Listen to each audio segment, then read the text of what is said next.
Құрметті Шымкент қаласының тұрғындары, полиция департаментінің ювеналды полиция қызметкерлері кәмелетке толмаған балдардың арасында құқық бұзушылықтың алдын алу және анықтау бойынша рейдтік іс-шаралар жүргізіп жатқанын хабарлаймыз. Рейд барысында жолдар мен көше қиылыстарында кәмелет жасқа толмағандар адамдарға тиісу жайттары анықталуда. Жасөспірімдер көше бойында жол жүру ережелерін өрескел бұзу, автокөліктердің жүруіне кедергі жасап, өзінің және басқа жол қозғалысына қатысушыларының денсаулығы мен өміріне қауіп төндіруде.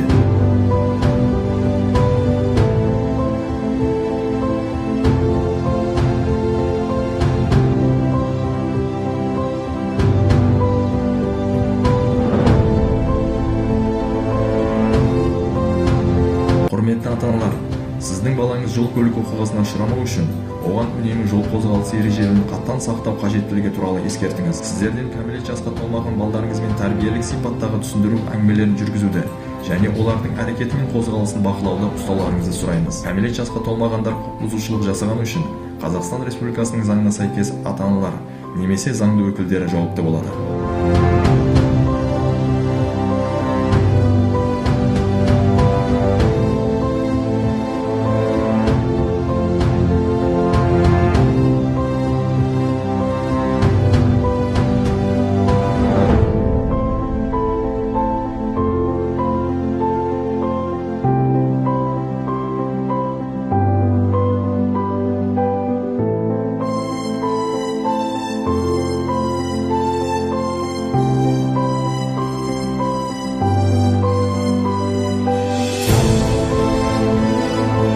Жасөспірімдердің іс-әрекеттеріне 18 жасқа толғанға дейін ата-анасы немесе заңды өкілдері жауап береді.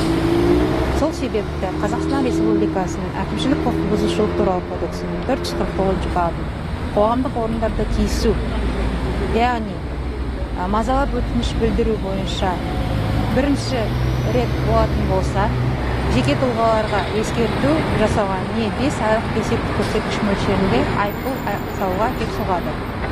Осы жайт бір жыл ішінде екінші рет қайталанатын болса, 10 айлық есептік көрсеткіш мөлшерінде айыппұл салуға не 5 тәулікке дейінгі мерзімге әкімшілік қамауға алуға әкеп соғады.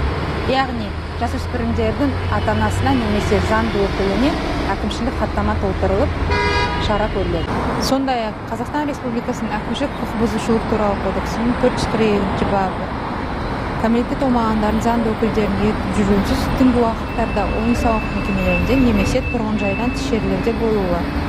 Яғни бірінші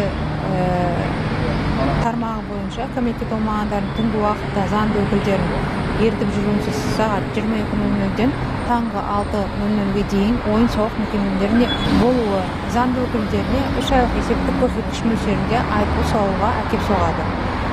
Сол сияқты екінші тармағында кәмелетке толмағандардың заңды өкілдерін ертіп жүруінсіз тұрғын жайдан тыс жерлерде сағат 23:00-ден таңғы сағат 6:00-ге дейін болуына жол беру заңды өкілдеріне ескерту жасауға әкеп соғады.